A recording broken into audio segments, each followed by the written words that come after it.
ये वीडियो में हम लोग सीखेंगे कि मंडे के दिन निफ्टी और बैंक निफ्टी में किस तरीके का प्राइस मोमेंटम हम लोगों को देखने को मिल सकता है और उसके पीछे का कंप्लीट लॉजिक क्या है। कुछ सीक्रेट पॉइंट मैं आपको यहाँ पे बताऊंगा, तो वीडियो को एंड तक जरूर देखिएगा।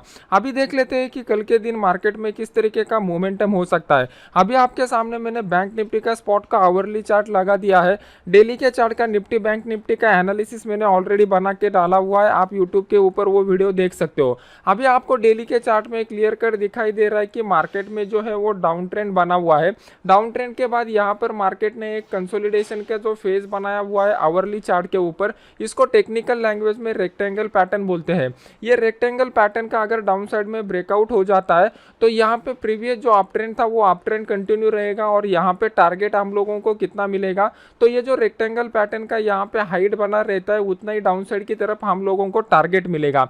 अभी यहाँ पे कौन से पॉइंट के ऊपर आप लोगों को फोकस करना है। बहुत सारे लोग प्राइस एक्शन में एक बात के ऊपर कंफ्यूज हो जाते हैं, जब मार्केट गैप के साथ ओपन होता है तब क्या करना पड़ता है।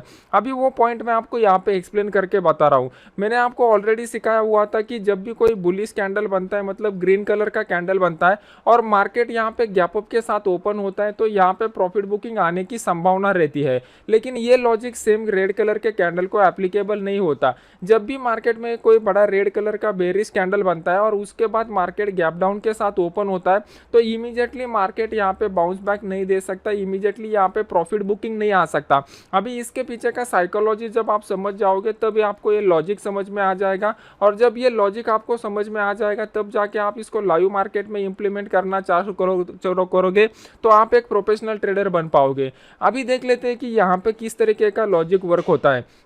जब भी यहाँ पे मार्केट नीचे गिरता है तो पुट के जो दाम है वो पुट के दाम तेजी से बढ़ते हैं। जब भी मार्केट ऊपर की तरफ जाता है तो कॉल के दाम जो है वो धीरे धीरे बढ़ते हैं। जो भी प्रोफेशनल ऑप्शन राइटर है जो बड़े क्वांटिटी के साथ ट्रेड करते हैं उनको कॉल शॉर्ट करने में हाई प्रोबेबिलिटी लगती है, लेकिन पुट शॉर्ट करने में उनको प्रोबेबिलिटी थोड़ी कम हो जाती है। जब भी आप ऑप्शन ओपन इंटरेस्ट के डेटा का, मतलब ऑप्शन चेन एनालिसिस में जो आपको ओपन इंटरेस्ट का डेटा मिलता है उसका क्वांटिटेटिव एनालिसिस करोगे तो आपको पता चलेगा कि ये जो पॉइंट मैंने आपको बताया हुआ है ये पॉइंट किस सही तरीके से काम करता है। तो जब भी मार्केट नीचे आ जाएगा तो पहले ही दिन क्या हो चुका है, यहाँ पे फ्राइडे के दिन एक बड़ा कैंडल मार्केट ने यहाँ पर दिखा दिया है, इसकी वजह से पुट के दाम ऑलरेडी बढ़े रहेंगे। 2 दिन का छुट्टी आने के बाद यहाँ पे टाइम डीके हुआ रहेगा और यहाँ पर मार्केट जब गैप अप के साथ, गैप डाउन के साथ खुल जाएगा तो इमीडिएटली यहाँ पर बायर को वो अट्रैक्ट नहीं होगा।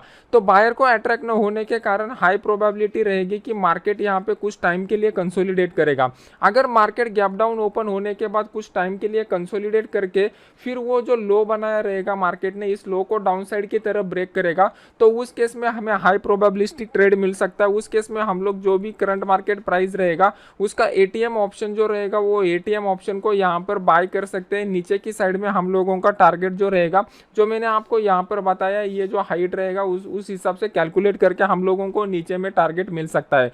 इमीडिएट मार्केट में जो सपोर्ट आ रहा है वो 35,000 के करीब का सपोर्ट आ रहा है। ये 35,000 का लेवल मार्केट में इंपॉर्टेंट इसलिए है क्योंकि मार्केट में एक बड़ा मोमेंटम इसी पॉइंट के साथ स्टार्ट हुआ था। अभी मार्केट जब इस लेवल के करीब आ जाएगा, मान लो कि कल के दिन मार्केट डायरेक्टली गैप डाउन के साथ खुल गया, तो फर्स्ट सेशन में मैं कोई भी ट्रेड करना प्रेफर नहीं करूंगा। फर्स्ट सेशन में मैं वेट एंड वॉच मोड के ऊपर ही रहना पसंद करूंगा। मेरे लिए सबसे इंपॉर्टेंट क्या है कि मार्केट में ऐसा क्विक एंड फास्ट मोमेंटम होना चाहिए। यहाँ पे अगर आप देखोगे तो ये बड़े मोमेंटम को हम लोगों ने आसानी से कैच किया हुआ था। इस मोमेंटम में हम लोगों ने बैंक निफ्टी का जो ऑप्शन है वो 398 रुपये पर बाय कर लिया था और 398 रुपये के बाद ऑलमोस्ट 480 रुपये पर हम लोगों ने प्रॉफिट बुक कर लिया। मतलब हमारा रिस्क यहाँ पे सिर्फ 20 पॉइंट का था और 82 पॉइंट का रिवॉर्ड मिला था। इस तरीके के ट्रेड मुझे अगर ऑप्शन बीइंग या जो ऑप्शन बायर चाहिए तो मुझे फास्ट एंड क्विक मोमेंटम चाहिए, जो फर्स्ट सेशन में मिलेगा नहीं मिलेगा उसकी प्रोबेबिलिटी कम है। तो ये जो फ्री वाला चैनल है इसका लिंक वीडियो के नीचे डिस्क्रिप्शन बॉक्स में मैंने डाला हुआ है, आप वहाँ पे जाके चेक कर सकते हो। तो मॉर्निंग सेशन में मार्केट अगर गैप डाउन ओपन हो जाता है तो मैं इमीडिएटली कोई भी ट्रेड नहीं करूंगा। मार्केट अगर धीरे धीरे बढ़ते इस लेवल पर आ जाएगा तो ये जो सपोर्ट का लेवल है, ये सपोर्ट का level as a resistance level की तरह एक्ट होगा और यहाँ पे इस तरीके का कोई प्राइस एक्शन का पैटर्न बनता है तो उस केस में मैं 35,800 का जो पुट है वो 35,800 के पुट को यहाँ पर बाय बाय करना प्रेफर करूंगा। नीचे की साइड में मेरा पहला टारगेट जो भी ओपनिंग का प्राइस रहेगा वो फर्स्ट टारगेट रहेगा, और जो भी यहाँ पे मैंने सपोर्ट का लेवल 35,000 के करीब ड्रॉ किया हुआ है ये लेवल मेरा सेकंड टारगेट रहेगा। अगर कल के दिन मार्केट गैप डाउन ओपन होता है और गैप डाउन ओपन होने के बाद मार्केट ऊपर नहीं आता और धीरे धीरे जाके नीचे जाता है तो ये 35,000 के लेवल के करीब मार्केट थोड़ा कंसोलिडेट होना चाहिए। अगर ये लेवल के करीब मार्केट कंसोलिडेट होता है और फिर उसको डाउन साइड की तरफ ब्रेक करता है तो उस केस में बढ़िया मोमेंटम डाउन साइड में मिल जाएगा, जहां पे 35,000 का जो पुट है वो 35,000 के पुट को हम लोग यहाँ पर बाय कर सकते हैं, और नीचे की साइड में हमारा जो टारगेट रहेगा वो टारगेट हमारा बड़ा रह सकता है। मार्केट को अगर ऊपर आना है तो मार्केट कौन से केस स्टेज में ऊपर का मोमेंटम दिखा देता, अगर पुट कॉल रेशो हमें इंडिकेट करता कि मार्केट जो है वो ओवरसोल्ड कंडीशन में बन चुका है, तो ओवरसोल्ड कंडीशन में मार्केट रहता तो यहाँ से मार्केट प्राइस एक्शन बना के ऊपर आने की प्रोबेबिलिटी है। लेकिन अगर हम लोग निफ्टी का पुट कॉल रेशो देखें तो वो 0.95 है, मतलब ना ही ये मार्केट ओवरबॉट कंडीशन इंडिकेट कर रहा है ना ही ओवरसोल्ड कंडीशन इंडिकेट कर रहा है। तो as per the price action हम लोगों को जाना पड़ेगा। ये प्राइस एक्शन के हिसाब से जो मैंने पॉइंट आपको बताए हुए हैं, अभी इसको आप लाइव मार्केट में कल के दिन चेक कीजिए तो आपको इसका अंडरस्टैंडिंग ज्यादा क्लियर हो जाएगा। कल के दिन मार्केट गैप अप के साथ खुलने की प्रोबेबिलिटी बहुत कम है, क्योंकि ओवरऑल अगर आप ग्लोबल मार्केट देखोगे तो ग्लोबल मार्केट सभी निगेटिव में क्लोज हो चुके हैं। कल के दिन एशियन मार्केट भी हाई प्रोबेबिलिटी है कि निगेटिव मोमेंटम को ही मॉर्निंग सेशन में कंटिन्यू रख सकते हैं। तो ऊपर की साइड के रेजिस्टेंस लेवल के बारे में हम लोग अभी कुछ डिस्कशन नहीं करेंगे। अभी देख लेते हैं कि निफ्टी में किस तरीके का सिनेरियो बन रहा है और हम लोगों को किस तरीके से ट्रेड करना पड़ेगा। निफ्टी में अगर हम लोग देखेंगे तो लास्ट आवर में फ्राइडे के दिन एक बड़ा फॉल हम लोगों को देखने को मिला था, और जहां से अप साइड का मोमेंटम स्टार्ट हुआ था ऑलमोस्ट उसी पॉइंट पर आकर मार्केट रुक चुका है। जब भी मार्केट में एक बड़ा फॉल आता है फर्स्ट बाउंस बैक पे ऊपर हम लोग कभी भी बाय का ट्रेड नहीं लेते। मार्केट अगर यहाँ पे बाउंस बैक देके प्राइस एक्शन बनाता है तो ही हम लोग बाइंग के बारे में सोचते हैं। अगर हम लोग निफ्टी के चार्ट को देखेंगे तो मैंने आपको कल ही के वीडियो में बता दिया था कि निफ्टी अभी भी रेंज बाउंड सिनेरियो इंडिकेट कर रहा है। मार्केट जब भी ऊपर जाएगा ऊपर की साइड में मार्केट को रेजिस्टेंस फेस होंगे, मार्केट जब भी नीचे आएगा नीचे की साइड में मार्केट को सपोर्ट लेवल को फेस करना पड़ेगा। तो जब भी मार्केट अभी डाउन साइड का मोमेंटम कंटिन्यू रखेगा, ये सपोर्ट लेवल के करीब कंसोलिडेट होकर अगर मार्केट नीचे ब्रेक करेगा तो नेक्स्ट सपोर्ट लेवल पर आएगा, वहां पे मार्केट अगर कंसोलिडेट करके फिर डाउन साइड की तरफ ब्रेक करेगा तो फिर मार्केट नीचे की तरफ आ जाएगा। तो इस तरीके का मोमेंटम अगर प्राइस एक्शन के हिसाब से रहता है तो हम लोगों को ट्रेडिंग का अपॉर्चुनिटी मिल सकता है। लेकिन मान लो कि कल के दिन मार्केट डायरेक्टली जो है वो 17,000 के नीचे अगर आ जाता है तो 17,000 के नीचे आने में सबसे पहली बात होगी कि यहाँ पे जो भी पुट राइटर रहेंगे जिन्होंने लॉन्ग के पोजीशन बनाए रहेंगे वो सभी पुट राइटर यहाँ पर रिस्क पे आ जाएंगे। अभी वो लोग अगर रिस्क पे आ जाते हैं तो कौन से पॉइंट के ऊपर आपको फोकस करना पड़ेगा। एक तो हम लोगों के यहाँ पे मंगलवार के दिन मार्केट को जो है वो ट्रेडिंग हॉलीडे है, फिर उसके बाद वेंसडे और थर्सडे के दिन मतलब जो एक्सपायरी और एक्सपायरी के पहले वाले दिन है वहां पे एक बढ़िया मोमेंटम हम लोगों को मिल सकता है, एक बढ़िया जैकपॉट के ट्रेड हम लोगों को यहां पर मिल सकते हैं। अभी थर्सडे के दिन मार्केट में छुट्टी होने के कारण टाइम डीके जो होगा वो टाइम डीके कंपैरेटिवली ये एक्सपायरी में भी फास्ट हो जाएगा। तो ये जो है ऑप्शन राइटर के लिए बढ़िया अपॉर्चुनिटी रहेगा।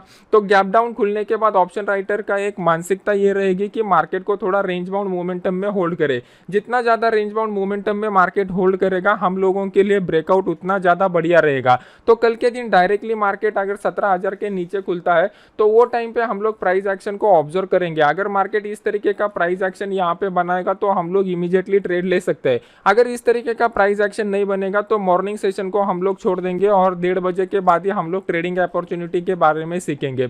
देखो दोस्तों, अगर आपको एक प्रोफेशनल ट्रेडर बनना है तो हर टाइम ट्रेड करना इंपॉर्टेंट नहीं है। मार्केट में कभी कभी समय ऐसे आता है कि हम लोगों को वेट एंड वॉच मोड पे जाना पड़ता है। उसमें आपको पेशेंस का स्किल डेवलप करना जरूरी है, जो कि बहुत ही इंपॉर्टेंट साइकोलॉजिकल स्किल रहता है। ये पेशेंस का स्किल आपका आप में कब डेवलप हो जाएगा, जब आपको मार्केट का ओवरऑल प्राइस एक्शन समझ में आ जाएगा, जब आपको पता चलेगा कि मार्केट में बड़ा मोमेंटम कब आता है और मार्केट कब रेंज बाउंड सिनेरियो में जाता है, तो अब जाके आप में ये पेशेंस का स्किल डेवलप हो जाएगा। जनरली लोग क्या करते हैं, फर्स्ट ट्रेड में अगर उनका लॉस हो जाता है तो वो लॉस रिकवर करने के लिए इमीडिएटली सेकंड ट्रेड का अपॉर्चुनिटी आइडेंटिफाई करने की कोशिश करते हैं। अगर आपको एक प्रोफेशनल ट्रेडर बनना है तो आपको कभी भी ट्रेड अपॉर्चुनिटी आइडेंटिफाई नहीं करना है, आपको मार्केट को अलाउड करना है कि मार्केट आपको ट्रेडिंग करने का अपॉर्चुनिटी प्रेजेंट करे। ये बहुत ही इंपॉर्टेंट चीज़ मैं आपको यहाँ पे बता रहा हूँ, जो नए ट्रेडर है उनके लिए ये बाउंसर रहेगा, लेकिन जो लोगों ने थोड़ा बहुत ट्रेडिंग किया रहेगा वो इसका मीनिंग समझ जाएंगे कि मार्केट को किस तरीके से टाइम देना है ट्रेडिंग अपॉर्चुनिटी देने के लिए।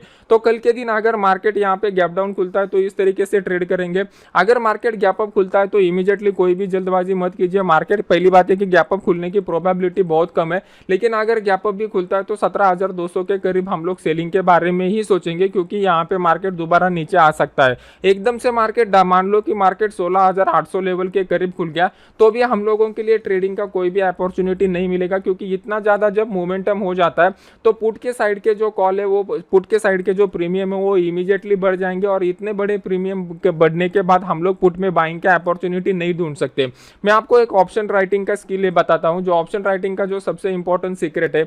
अगर मार्केट में बड़ा मोमेंटम होता है, बड़े मोमेंटम के बाद पुट का जो प्राइस है वो पुट का प्राइस इमीडिएटली बढ़ जाता है। सेम टाइम कॉल का प्राइस जो है वो कॉल का प्राइस धीरे धीरे कम हो जाता है, और एक टाइम ऐसा आता है कि कॉल के यहाँ पे स्पॉट के प्राइस में कितना भी डिक्रीज होने दो, कॉल का जो प्राइस है जिन लोगों ने राइटिंग किया रहता है वो पर्टिकुलर रेंज में फंस जाता है। अगर इस तरीके का सिनेरियो आपको मिलता है और यहाँ पे मान लो कि पुट कॉल रेशियो जो है ओवरसोल्ड कंडीशन इंडिकेट करता है, तो यहाँ पे स्पॉट में कितना भी नीचे का मोमेंटम होने दो, यहाँ पे अगर रेंज बाउंड सिनेरियो कॉल में बना रहता है तो यहाँ पे एक बढ़िया जैकपॉट ट्रेड हम लोगों को मिल सकता है कि यहाँ पे कॉल का जो रेंज बाउंड मोमेंटम है उसको ब्रेक करने के बाद मार्केट वन साइडेड मोमेंटम दिखा देता है। जो वी शेप रिकवरी आप बोलते हो वो वी शेप रिकवरी इसी लॉजिक के वजह से आती है। कॉल और पुट के प्राइस में जो चेंज होने का जो स्पीड रहता है वो चेंज होने के स्पीड में बहुत ही ड्रास्टिकली ऊपर या नीचे होने के स्पीड में ड्रास्टिकली चेंजेस आते हैं। तो ये जो लॉजिक है ये समझने के लिए थोड़ा सा हार्ड है। अगर इसके बारे में आपको कुछ डाउट रहेंगे तो कमेंट सेक्शन में मुझे बता दीजिए, तो मैं इसके ऊपर आपको सेपरेट वीडियो बना के दूंगा।